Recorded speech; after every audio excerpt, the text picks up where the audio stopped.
असुर, दानव, राक्षस, दैत्य आदि को हमेशा अपवित्र माना जाता है।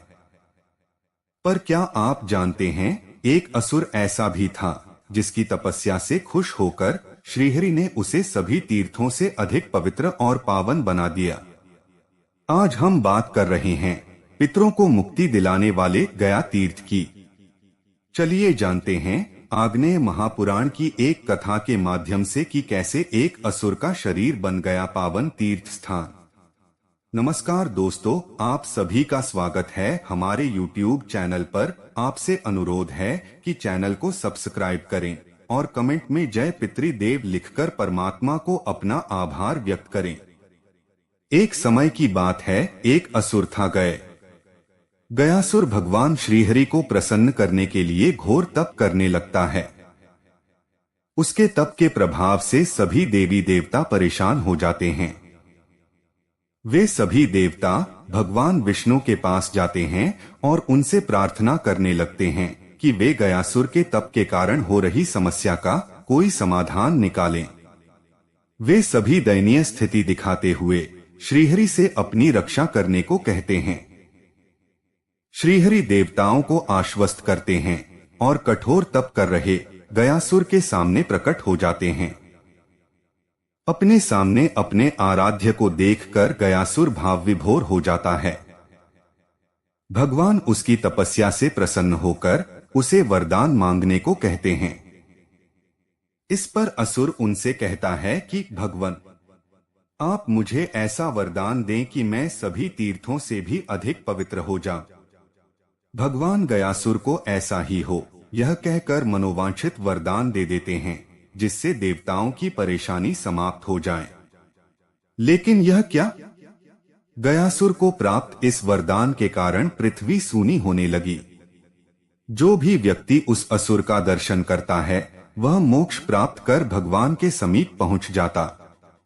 ऐसे में सभी देवता आदि ब्रह्मा जी के साथ श्रीहरि के पास जाते हैं और उनसे कहते हैं कि गयासुर को प्राप्त वरदान के कारण सारी पृथ्वी सूनी हो रही है। इस पर विष्णु जी ब्रह्मा जी से कहते हैं कि वे सभी देवताओं को लेकर गयासुर के पास जाएं और उससे एक यज्ञ करने के लिए पवित्र भूमि मांग लें। ब्रह्मा जी विष्णु जी से आज्ञा लेकर गयासुर के पास जाते हैं और उससे यज्ञ भूमि बनाने के लिए उसके पावन शरीर की मांग करते हैं। गयासुर खुशी खुशी अपने शरीर को यज्ञ भूमि के लिए देने को तैयार हो जाता है। ब्रह्मा जी उसके मस्तक पर यज्ञ आरंभ करते हैं और जैसे ही यज्ञ में पूर्णाहुति देने का समय आता है तो गयासुर का शरीर चंचल हो जाता है। यज्ञ के समय वह विचलित होने लगता है। यह देखकर भगवान विष्णु धर्म को बुलाते हैं और उनसे देवमयी शिला को गयासुर के शरीर पर रखने को कहते हैं। देवमयी शिला और कोई नहीं बल्कि धर्म और उनकी पत्नी धर्मवती की पुत्री धर्मव्रता है। धर्मव्रता का विवाह ऋषि मरीचि से हुआ था। अज्ञानवश ऋषि मरीचि ने अपनी पत्नी को सेवा से विमुख होने के कारण शिला होने का शाप दे दिया था। परंतु कठोर तपस्या कर धर्मव्रता ने श्रीहरि से कहकर इस शाप को भी वरदान में बदल दिया। जब श्रीहरि के कहने पर इस शिला को गयासुर के शरीर पर रखा गया तो उसके बाद भी गय का शरीर हिलता ही रहा। यह देखकर अन्य देवताओं के साथ रुद्र और ब्रह्मा जी भी उस शिला पर जा बैठे, लेकिन शिला का हिलना बंद नहीं हुआ और वह देवताओं को भी अपने साथ हिलाने डुलाने लगा। इसके बाद सभी देवता परेशान होकर श्री विष्णु की शरण में पहुँचे और गयासुर के शरीर को स्थिर रखने में उनसे सहायता मांगने लगे। देवताओं की प्रार्थना सुनकर स्वयं श्रीहरि यज्ञ के स्थान पर पहुँचे। वे अपने गदाधारी रूप में वहां पर शिला और असुर दोनों को स्थिर रखने के लिए विराजमान हो गए।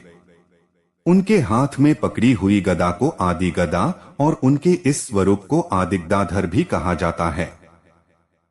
श्रीहरि के वहां स्थित होने पर गयासुर भी स्थिर हो गया।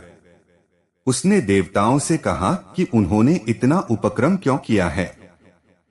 अगर भगवान श्रीहरि उसे कह देते तो वह पहले ही अपना शरीर स्थिर कर देता। अब क्योंकि उसे शिला से दबाया गया है इसलिए उसने देवताओं से एक वरदान मांगा।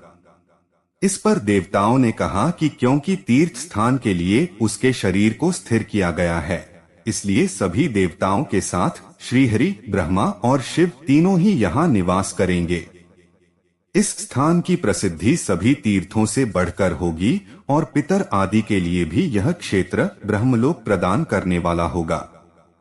यह कहकर सभी देवी देवता वहां वास करने लगे और गयासुर का शरीर एक पवित्र और पावन तीर्थ स्थान बन गया, जो पितरों को मोक्ष प्रदान करता है।